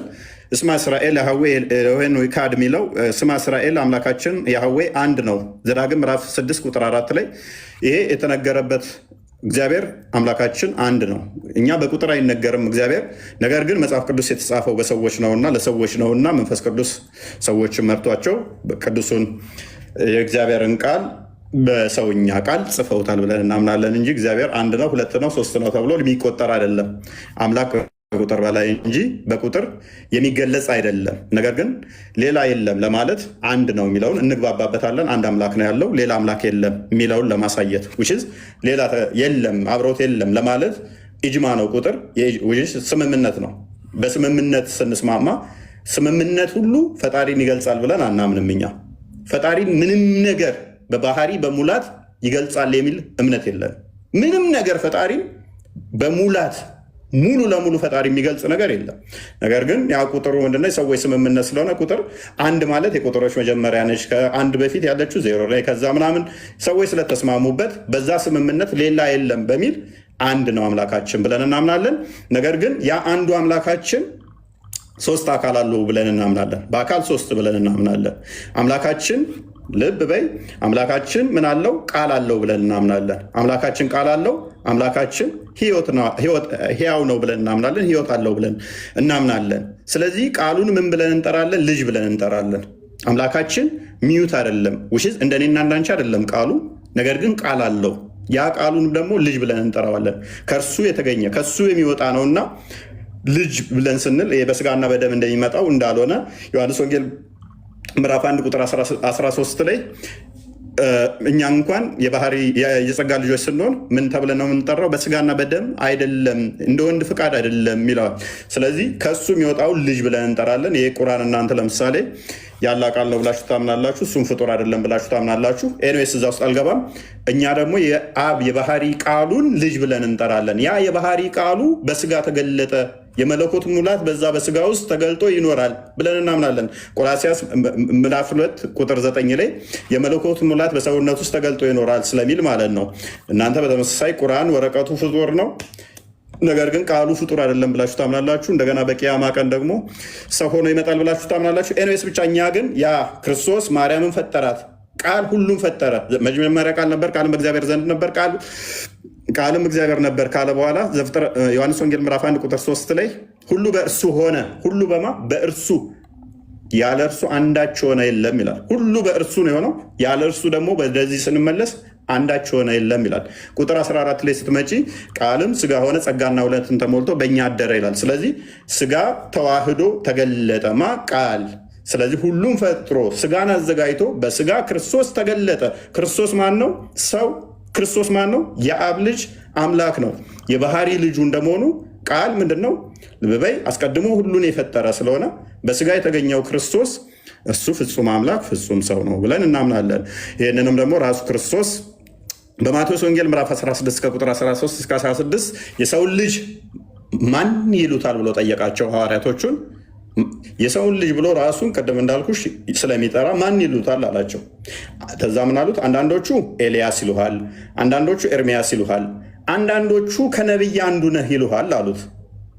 ኤልያስ የሚሉት ነበሩ፣ ኤርሚያስ ነህ የሚሉት አሉ። እንደ ሙስሊሞቹ ደግሞ ነቢይ ነህ የሚሉት አሉ። ከዛ ምን አላቸው? ከሶስቱ አንዱ ነኝ አላቸው ነው። ምን አላቸው? እናንተስ እኔን ማን ብላችሁ ነው የምታምኑት አላቸው። ጴጥሮስ አንተ የሕያው የእግዚአብሔር ልጅ ነህ አለው። አንተ ይሄ ስጋና ደም አልገለጸልህም የሰማዩ አባቴ እንጂ ብሎ የአብ የባህሪ ልጅ መሆኑን በማጽደቅ አንተ አለት ነህ፣ በአንተም ላይ ቤተክርስቲያንን እንሰራለሁ፣ የገሃነም ደጆች አይችሏትም ብሎ ቤተክርስቲያኑን መሰረተ ክርስቶስ ማለት ነው። ነቢይ ነኝ የሚለውን አላጸደቀም፣ ከነቢይ እንዳንዱ ስላልሆነ። ኤርሚያስ ኤልያስ የሚለውን አላጸደቀውም ማለት ነው። ስለዚህ ማንን ያጸደቀው? የአብ ልጅ የሚለው ማለት ነው። ዮሐንስ ወንጌል ምዕራፍ 5 ቁጥር 17 እስከ 18 ለዚህ ነው ራሱን ከእግዚአብሔር ጋር አስተካክሎ አባቴ እግዚአብሔር ነው ስላለ፣ አባቴ እስከዛሬ ይሰራል እኔም እሰራለሁ ስላለ ሊገሉት ፈለጉ ይላል። ስለዚህ የአብ የባህሪ ቃሉን ምን ብለን እናምናለን? ልጅ ብለን እንጠራለን። ሁለት አካል ከአብ ጋር። የባህሪ ህይወቱን ደግሞ ወይም እስትንፋሱን ምን ብለን እንጠራለን? መንፈስ ቅዱስ ብለን እንጠራለን። ስለዚህ ሶስት አካል ስንል ይሄንን ነው። ስለዚህ አምላካችን ሕያው ነው፣ ህይወት አለው፣ ቃል አለው ብለን እናምናለን። ከዚህ አንጻር ነው። ስለዚህ እናንተ ጋር እንዴት እንደምቆጥሩ ለእናንተ ልተወው ማለት ነው። አሁን ባወራቸው ላይ ብዙ ያስኳቸው እንትኖች አሉ፣ ግን ድጋሚ አንድ ጥያቄ ልጠይቅህ ነው ከይቅርታ ጋር። ኦኬ ማለትም እንደነገርኩ ቅድም አዳም ወደ ምድር ከተላከበት ማለትም መጀመሪያ ወደ ተፈጠረበት ወደ አፈር ከተላከ በኋላ ኢየሱስ በምን ያህል ርቀት ነበረ የመጣው? ከዛ በኋላ ወደ ሰው ልጆች ወደ 5500 ምናምን ዓመት አካባቢ። ኦኬ 500 ዓመት እንደ ትውፊታችን ማለት ነው። በዛ መሀል የነበሩ ሰዎች በዛ መሀል የነበሩ ሰዎች አይ ሚን ኦኬ አንዴ አብራራለህና በዛ መሀል የነበሩ ሰዎች ከዛ በኋላ ኢየሱስ መጥቶ ለሰው ልጆች ምንድነው ተሰቅሎ ነው። ከዛ በኋላ ያሉ እንትኖች አዳምን ጨምሮ ከአዳም እስከ ኢየሱስ ድረስ ያሉ ሰዎች አልዳኑ ማለት ነው። እንደነገርከኝ እንደ አስተምሮ ከሆነ አልዳኑ ቢኮዝ ኦፍ አልመጣም ነበረ በዛ ጋር። ከዛ አንተ እንደነገርከኝ እንደውም ከ500 ዓመት በኋላ መጥቶ ነው ለሰው ልጆች ኃጢአት ተሰቅሎ ምንድነው ሞት ከአስጨናቂነቱ ወደ ምንድነው የተቀየረው ወደ ብቻ ወደ አሪፍ ነገር እንትን የሆነው ከዛ በኋላ ነው እንደነገርከኝ። ሰው በዛ መሀል ያሉ ሰዎች በምንድን ነው የሚዳኙት? አይ ሚን ከዛ በፊት መጥቶ አልሞተላቸውም፣ እስከና ኃጢአታቸው ነው የሞቱት። ቀደም እንዳልኩሽ ምን መሰለሽ ዮሐንስ ወንጌል ምዕራፍ 17 ላይ ምዕራፍ 1 ቁጥር 17 ሕግ በሙሴ ጸጋ በክርስቶስ ይላል። ሰው በፊት ሕግ ነበረ፣ በሕግ ነበር የሚተዳደሩት። ያ ሕጉ ደግሞ ፍጹም ማድረግ አልቻለም። የመስዋዕትም ሲያቀርቡ የነበረው ዕብራውያን ምዕራፍ 7 ላይ ስትመለከቺ የእንስሳትን የኃጢአት ስርየታቸው የእንስሳት ደም ምናምን እየወሰዱ ነበረ። ያ ግን ሊመጣ ላለው ለክርስቶስ ጥላ ነበረ። እነሱ ሲያደርጉት የነበረው ለእውነተኛው ክርስቶስ ጥላ ነበረ። ጥላ ማለት የአንድ አካል እንትን ነው አደለ? ጠቋሚ ነው አደለ? ጥላ የሆነ ጥላ ስታይ የሆነ አካል እንዳለ ታውቂያለሽ። ስለዚህ በብሉይ ኪዳን የነበሩት እንዳለ ጥላ ነበሩ፣ ለሚመጣው ለክርስቶስ ምልክት ነበሩ። ለምሳሌ ዘፍጥረት ምዕራፍ 22 ላይ ስትመለከቺ፣ ዘፍጥረት ምዕራፍ 17 ላይ ስትመለከቺ የአብርሃምን ታሪክ ታገኛለሽ። አብርሃም ልጁን ሊሰዋ ወደ ሞሬ ተራራ ይዞ መሄዱ እግዚአብሔር ምን ፈልጎ ነው ልጁን ሰዋልኝ የሚለው? ምን የሰው ደም እንዲህ እግዚአብሔር ፍላጎት አለው ማለት ነው። ይሄ በተመሳሳይ ቁርአን ላይም አለ። ሱረቱ ሰዓድ ላይ ሱራ 37 101 እስከ 107 ድረስ አብርሃምን ልጁን ሊሰዋ ይዞ እንደሄደ ይናገራል። ኤኒዌይስ ራንሰም እንደተደረገ በታላቅ እርድም እንደተቤዠው ይነገራል። በምን እርድ እንደሆነ ግን ቁርአኑ ግልጽ ባያደርገውም ማለት ነው። ኤኒዌይስ ግን መጽሐፍ ቅዱሱ እዛ ጋር የነበሩት አብርሃም አንድያ ልጁን ይዞ ሲሄድ ወደ ተራራው ላይ ሲወጣ በእንጨት ላይ ሲያስቀምጠው እነኛ ጠቋሚ ነበሩ ለአዲስ ኪዳን ማለት ነው። በተስፋ ሲጠብቁ ነበር ልልሽ ነው። በተስፋ ይጠብቁ ነበረ። ምልክቶች ነበሩ። ለመዳን ያንን እየጠበቁ እንዲመጣ እየናፈቁ ነበረ። ስለዚህ አብርሃም ወደ ሞሬ ተራራ ዞ መውጣቱ ክርስቶስ ለመሰቀል ወደ ጎልጎታ መውጣቱን ነው። እንጨት ላይ ልጁን እንጨት ዞ መውጣቱ ክርስቶስ እንጨት ተሸክሞ በመስቀል ላይ መሰቀሉን የሚጠቁም ነው። ለዚህ ነው ዮሐንስ ወንጌል ምዕራፍ 8 ላይ ስትመለከች ቁጥር 58 አካባቢ አብርሃም ቀኔን አየ ሐሴትም አደረገ ይላል። ዘጸአት ምዕራፍ 33 ላይ ስትመለከች ወደ መጨረሻ አካባቢ ላይ ሙሴ እግዚአብሔርን ካላየውህ ብሎ ይለምናል ማለት ነው። እኔን አይቶኝ መኖር አይችልም፣ ነገር ግን በኋላ ታየኛለህ፣ በጎሬ ውስጥ በዋሻ ውስጥ ግባ ይለዋል እግዚአብሔር ማለት ነው። አለውኝ ክርስቲያን። ስለዚህ በዋሻ ውስጥ ግባ ይለዋል። በዋሻ ውስጥ ከገባ በኋላ ለምንድን ነው እሱ ምን ማለት ነው? አሁን አታየኝም በኋላ እንጂ ይለዋል። መቼ ነው በኋላ? ጀርባዬን ነው እንጂ ፊቴን አታየም ይለዋል። ምን ማለት ነው? በኋላ ታየኛለህ፣ በስጋ ስገለጥ ታየኛለህ፣ አሁን ግን ማየት አትችልም። ስለዚህ ሙሴ ያየው ወይ ታዲያ እግዚአብሔርን በሚገባ ማቴዎስ ወንጌል ምዕራፍ 17 ላይ ከቁጥር 1 እስከ 6 ወይም እስከ 7 አካባቢ ላይ በደብረ ታቦር ላይ እግዚአብሔር ሲገለጥ ኤልያስ ሙሴ ይመጣሉ። ሙሴ ያየዋል ያኔ ማለት ነው። ዋሻ ውስጥ ግባ ለምንድን ነው ያለው? ትሞታለህ፣ ጎሬ ውስጥ ትገባለህ፣ ነገር ግን በደብረ ታቦር ላይ ታየኛለህ፣ በኋላ ታየኛለህ፣ ጀርባዬን ታያለህ ማለቱ በኋላ በስጋ ስገለጥ ታያለህ ነው። ስለዚህ ምን ልልሽ ነው? አስቀድሞ ከክርስቶስ በፊት የነበሩት ምንድነው? በተስፋ ይጠብቁ ነበረ። ኢሳያስን ልስጥሽ ተጨማሪ። ኢሳያስ ምዕራፍ 53ን አንብቢው። ስለ ክርስቶስ ደረቅ ወንጌል ይባላል። እንደውም ልክ እንደ ወንጌል ነው የጻፈው። ክርስቶስን በአካል እያየው የጻፈ ነው። በወንጌል ላይ የተፈጸመውን የጻፈ ነው የሚመስለው ትንቢቱ። ኢሳያስ እንግዲህ ክርስቶስ ከመወለዱ ወደ 700 ዓመት በፊት የነበረ ነው። ሰለሞን በተመሳሳይ እንትና መዝሙረ ዳዊት እንደዛ ምዕራፍ 22ን ስታነቢ እንዴት እንደተሳለቁበት እንዴት እንትን እንዳሉት ዳዊት የጻፈው ማለት ነው። ስለዚህ በትንቢት ጌታ ጌታዬን እስኪል ድረስ በቀኜ ተቀመጥ አለው እስኪል ድረስ ክርስቶስ ያንን ኮት አድርጎ ያመጣዋል። ለእኔ የተናገረ ዳዊት ብሎ ማለት ነው። ስለዚህ በተስፋ ይጠብቁ ነበር። ታዲያ ድነታቸው እንዴት ነው ካልሽን ሉቃስ ወንጌል ምዕራፍ 16 ላይ የአብርሃምን ታሪክ እናገኛለን። አንድ ባለጸጋና አልዓዛር የሚባል ደግሞ አንድ ድሃ ይሞቱና ሁለቱ ይሞታሉ። ድኗል አልዳኑም ለሚለው ማሰሪያውን ልስጥሽ። ባለጸጋው በጣም ባለሀብት ነው። ድሃው ደግሞ አልዓዛር የሚባለው የሚበላው የሌለው ነው። ይሄ ባለጸጋው ሙሉ ሞልቶለት ለውሾቹን ጋር የተረፋቸው ነው። ይሄ ድሃው ደግሞ ከውሾቹ የሚበሉት ተርፎ መብላት ይመኝ ነበረ አጥሩ ስር ቁጭ ብሎ። ከዛ ሁለቱም ሞቱና ባለጸጋው ወደ ገሃነም ወደ ሲኦል ሄደ። ድሃው ደግሞ ወደ አብርሃም እቅፍ ሄደ። ተዛስ ይሄ ባለጸጋው አሻቅቦ በአብርሃም እቅፍ ያለውን አልዓዛርን እያየ ውሃ እንኳን ይለምን ነበር። ተቃጠልኩ እያለ ማለት ነው። ተቃጠልኩ እያለ ይለምን ነበረ። ከዚህ ምን እንረዳለን? በብሉይ ኪዳን የነበሩ ጻድቃኖች በአብርሃም እቅፍ ነበሩ። ኔምለስ በአብርሃም እቅፍ ነበሩ። በሲኦል ውስጥ የሚቃጠሉ ሳይሆን በአብርሃም እቅፍ ነበሩ። ውችዝ በጸጋ ተጠብቀው ዶግ በሲኦል ቢሆንም እሳቱ ማይነካቸው ቦታ ነበሩ፣ ቅርብ ቢሆኑም። ስለዚህ ክርስቶስ ከሞተ በኋላ ስለነሱ አንደኛ ጴጥሮስ ምዕራፍ 3 ላይ ቁጥር 17-18 ክርስቶስ በስጋ ሲሞት ሄዶ በወይን እንኳን ላሉት ወንጌልን ሰበከላቸው። ስለዚህ ወደ መንግስቱ ወደ ገነት አመጣቸው ማለት ነው። ሜይ ቢ ጥያቄሽን ካገኘሁትና ከመለስኩት በእናንተ አሁን ሲሞቱ የት ነው ምናምን ብሉሽ ሌላ ነገር ነው። የመቃብርን ቅጣት አለ። አሁንስ የና ያሉት ብዙ ብዥታዎች ስላሉ እናንተ ጋር እሱን አለፍኩት። ሜይ ቢ ሌላ ጥያቄ አለሽ ወይንስ እዚህ ጋር አልተመለሰልሽ አለ? ቅድም በወራሁ ላይ ነው ያልገባል። ምን ላይ ጥያቄ ነው? እዛ ሆኖ እንትን ሊላቸው ማለትም መጀመሪያውን ያልማራቸው ኢየሱስ ክርስቶስ ለምን ወደ ምድር መጣ በሚለው ጠየቅኩ ላይ ማለት ነው።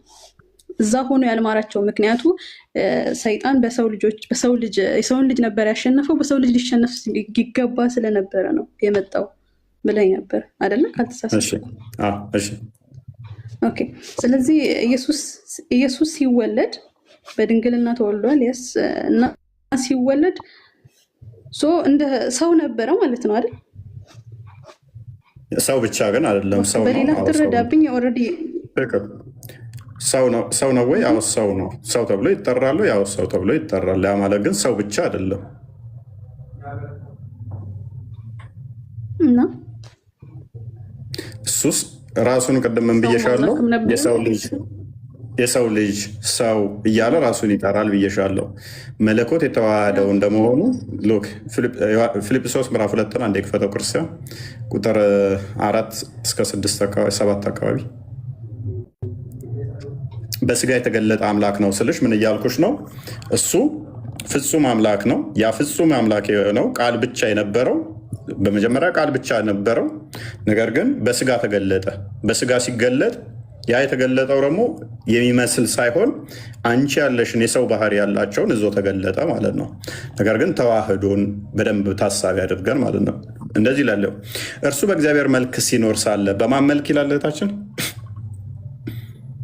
በእግዚአብሔር ላለ ከእግዚአብሔር ጋር መተካከልን መቀማት እንደሚገባው ነገር አልቆጠረውም አለ። በማን መልክ የሚኖረውን? በእግዚአብሔር። ነገር ግን አለ የባሪያን መልክ ይዞ የማን መልክ አለ? የባሪያ በሰውም ምሳሌ ሆኖ ራሱን ባዶ አደረገ። በምስሉም እንደ ሰው እንደማ እንደ ሰው ተገኝቶ ራሱን አዋረደ ለሞት፣ ይኸውም የመስቀል ሞት እንኳ የታዘዘ ሆነ። ልብ በይ፣ መለኮት የሚሞት የሚራብ የሚጠማ አይደለም። ግዙፍ የሚጨበጥ የሚዳሰስ የሚዘረጋ የሚታጠፍ አካል ያለው አይደለም መለኮት። ነገር ግን የሚታጠፍ የሚጨበጥ የሚዳሰስ የሚታይ የሚደክም የሚመታ የሰውን አካል ተዋሃደ ማለት ነው። ማ ቃል መለኮት እሱን ተዋሃደና ተገለጠ። ስለዚህ እሱን ማን ብለን እንጠራለን? ሰው አምላክ ብለን። አምላክ ሰው የሆነ አምላክ ማለት ነው። ሰው የሆነ አምላክ። ኦኬ እሺ። ማለትም የእግዚአብሔር ቃል ኢየሱስ ነው ማለት ቃሉ ነው። ኦልሬዲ ስጋ ለብሶ እንደ ሰው ሆኖ መጥቶ ነው። እሺ መጽሐፍ ቅዱስስ ምንድን ነው? መጽሐፍ ቅዱስ እግዚአብሔር እስትንፋስ ያለበት በሰዎች የተጻፈ ለሰዎች መመሪያነት የሚያገለግል ነው። የዚህኛው ላይ ምንድነው? አሁን እናንተ ጋር ቁርአን ያለ ቃል ነው ብላችሁ የምታምኑት በተመሳሳይ ላይ አሁን ለምሳሌ ቁርአንን እንዴት ነው የምትረጁ ብልሽ ፍጡር አይደለም ብለሽ የምትረጁ፣ ወረቀቱ እሷ ብልሽ ፍጡር ነው እንደምትይኝ ኦብቪየስ ነው። ወረቀቱን ልንዳስሰው ልንይዘው ምንችል ነው። ነገር ግን ቁርአኑን አንስቼ ፍጡር ነው ፍጡር አይደለም ብልሽ ምንድነው ምላሽ? ፕሊስ እዚህ ጋር እያነጻጸረን አይደለም ብያለሁ። ያ ለዛን አስቸጋሪ የሚሆንብሽ አይሽ። የእናንተን ኮንሰፕቱን በደንብ ከተረዳችሁት እኛ ጋር የመጠየቅ በጣም ቀላል ነው። ምክንያቱም ነው አቂዳሽን አላቅም አታሪ ከሆንሽ ሀንበሊን አቂዳ የምትከታይ ከሆነ ለህዝቡ ጭምር ፍጡር አይደለም። ከዛም በቂያማ ቀን ደግሞ እንደገረጣ ሰው ሆኖ ይመጣል። ሰው ሆኖ ማለት ነው። ኤኒዌይስ እሱ ፍጡር አይደለም ተብሎ የሚታመነው። እኛ ጋር ስትመጪ ይሄንን እንትን ካልሽ ብዙ የሚከብድ ነገር ያለ አይመስለኝም የእናንተን ይህንን ከተረዳሹ። ስለዚህ እኛ ጋር ምንድን ነው የአብ የባህሪ ቃሉ ክርስቶስ ነው። ነገር ግን መጽሐፍ ቅዱስ አልሽኝ። መጽሐፍ ቅዱስ እንደናንተ ቁርአን አይደለም የምንረዳው፣ ፍጡር ያልሆነ ብለን አይደለም የምንረዳው። መጽሐፍ ቅዱስ ሎክ እግዚአብሔር ሰው እንዲረዳ ማለት እንድረዳ ነው። ማለትም መጽሐፍ ቅዱስ ማለት የእግዚአብሔር ቃል ነው ማለት ኢየሱስ ክርስቶስ ፈጣሪ ነው ብላችሁ እስካመናችሁ ምድር ላይ በነበረበት ጊዜ ያደረጋቸውን ነገራቶች ናቸው እንደ መመሪያ ሰዎች ሐዋርያቶች ጽፈው ያስቀመጡት አይደለም። እሺ which means የእሱ ቃል ነው የኢየሱስ ቃል ነው ማለት እንችላለን። ምክንያቱም ተግባሩ ስለነበረ ማለት ነው። ምክንያቱም ፈጣሪ ነው ብላችሁ ታምናላችሁ። ምድር ላይ ሲኖር ቃሉን ነበረና ሲኖር የነበረው እሱ ሲያልፍ ምን አደረጉ? ቃሉን ጻፉት፣ ማለትም ተግባሩን ጻፉት፣ ወደ ቃል ቀየሩት። ይሄ የሱ እንደ ቃል ነው የምትወስዱት አይደል? ያ ልዩነቱን በደንብ እዚህ ላይ አልለየሹም ማለት ነው። እናንተ እኮ ያልሽው ቃል በቃል ከዛ የመጣ ፍጡር አይደለም ስትሉ አካላዊ አድርጋችሁት ነው። እኛ ደግሞ ምንድነው እሱ እግዚአብሔር መለኮት ሎክ ምን አለው ብለን እናምናለን። ከፍጡራን ጋር ኮሚኒኬት ያደረገበት ቦርፎሪኮን የሚባል ቃል አለ። እናንተ ጋር አይታወቅም። ቦርፎሪኮን አለ፣ አትሪኮን አለ። ሁለቱ ናቸው አይደለ? ቦርፎሪኮን እና አትሪኮን አለ። ስለዚህ አካላዊ የምንለው ምንድን ነው? ወልድም ብቻ ነው። ስለዚህ ከፍጡራን ጋር ኮሚኒኬት ያደረገበትን ቦርፎሪኮን በሚለው ነው። ነቢያቶች ጋር ኮሚኒኬት ያደረገበት ቦርፎሪኮን በሚለው ነው። እሱ ደግሞ ምንድነው?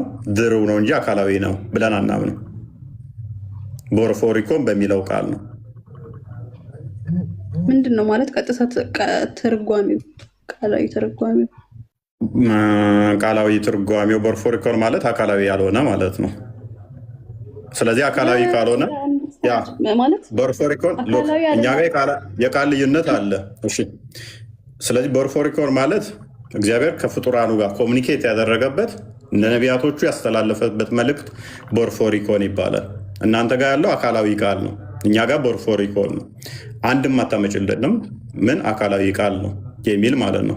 ስለዚህ ከነቢያቶቹ ጋር ኮሚኒኬት ያደረገበት ቦርፎሪኮን ይባላል። የእናንተ ደግሞ አካላዊ ቃል ይባላል ማለት ነው። ልዩነት አለው፣ አይገናኝም ማለት ነው። ስለዚህ እናንተ ጋር አሁን ስንመጣ ምንድነው እሱ አካላዊ ቃል ከሆነ ለምሳሌ ቁል ሁወ አላሁ አሐድ ስል ይሄን የሰማሹ ፍጡር ነው ፍጡር አይደለም?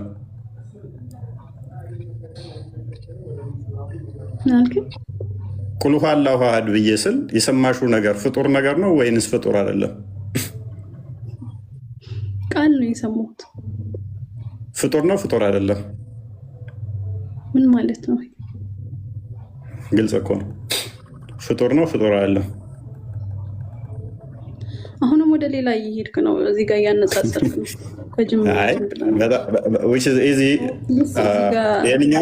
በቀላሉ እኮ ነው፣ ቀላል ጥያቄ እኮ ነው የጠየኩሽ።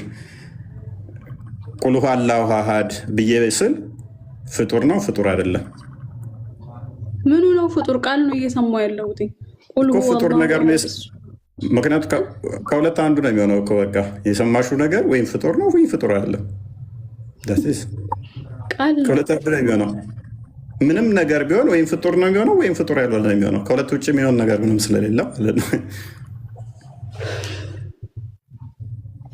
ሜይ ቢ የሰማሽው ተራ ቃል አይደለም፣ የቁርአን ቃል ነው። ያ የተናገረው ቃል ፍጡር ነው ወይ ፍጡር አይደለም ነው። ልመልሺው አልፈለግሽም? ይበቃሻል። በቃ ውሃ አጥምቶኛል፣ እኔም ይበቃናል። ሌላ ቀን በጣም ቃልዮት ያሰማልን።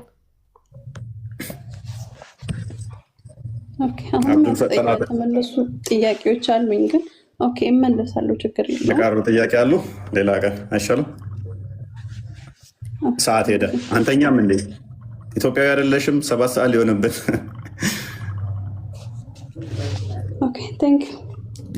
ባይ አብዱል ፈተና ተኛ እንዴ? አብዱል ፈተና ለሽ ብሏል።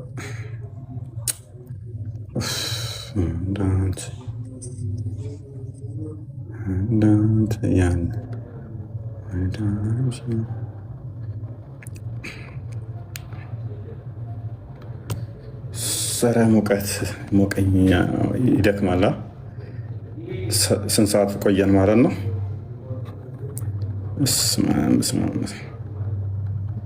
ቆይ ይሄ ማን ነው? ገና ቅድም ቁጥር መጽፎ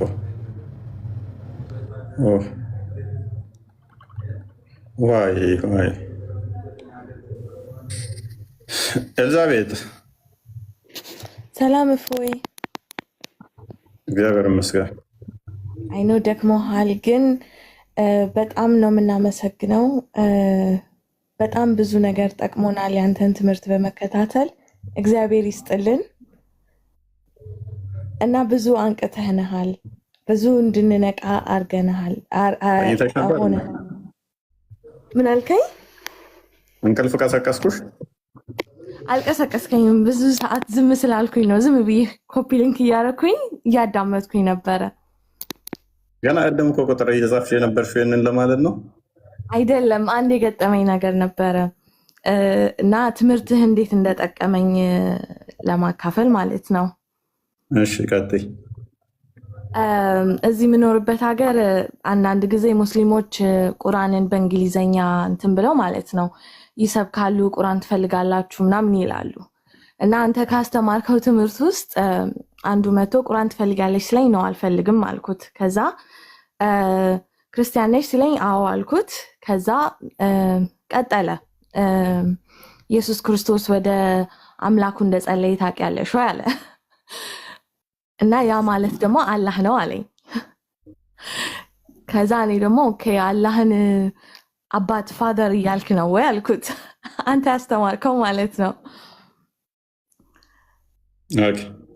እና ብዙ ጥቅሶች ጠቀሰ ከመጽሐፍ ቅዱስ እና ይሄ ማለት ስላሴ ነው ትሪኒቲ ማለት ነው። ከዛ ቃል በቃል አሳየኝ አለ። ትሪኒቲን መጽሐፍ ቅዱስ ላይ ቃል በቃል አሳየኝ ሲለኝ እሺ አንተ ቁርአን ምንድን ነው አልኩት።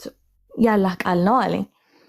ከዛ ያላህ ቃልን ደግሞ ቃል በቃል ቁርአን ውስጥ አሳየኝ አልኩት። መጨረሻ ላይ what ሴት ልጅ በአደባባይ አታስተምር ተብሏል፣ አትስበክ ተብሏል። ስለዚህ ደግሜ ማናገር አልፈልግም አለኝ እና ያንተ አስተምሮትን ኦልሞስት አሁን በቃ አሸንፎሻል። አሁን እኔ ማሸነፍም መሸነፍም አልልም፣ ግን በቃ መልስ መኖር ራሱ ትልቅ ነገር ነው። አበርትተህናል።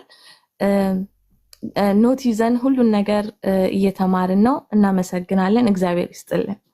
ደክሞሃል? ደህና ደር እፎይ። እዛ ያለው እንትን ለማለት ነው፣ ቻሌንጅ ለማለት ነው። ቆይ ያኔ ያውለታ እንትን ብሎኛል፣ ዛሬ አያመልጠኝም ምናምን ነገር እያልሽ ነው አለ የምትማሪው። በቃ ሳይጠሩኝ ሁሉን ነው የሚሄደው ያሉበት ቦታ። ጥቦቅ ጥሩ። እናመሰግናለን እፎይ። ደህና ደር።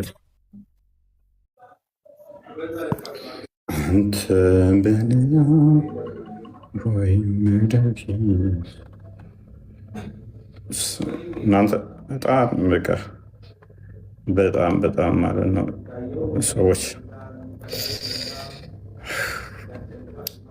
እና ላይቭ በጣም ባይዞ በጣም ላይቭ ለምን እንደሆነ እኔ እንጃ። በጣም እያስጠላኝ ነው።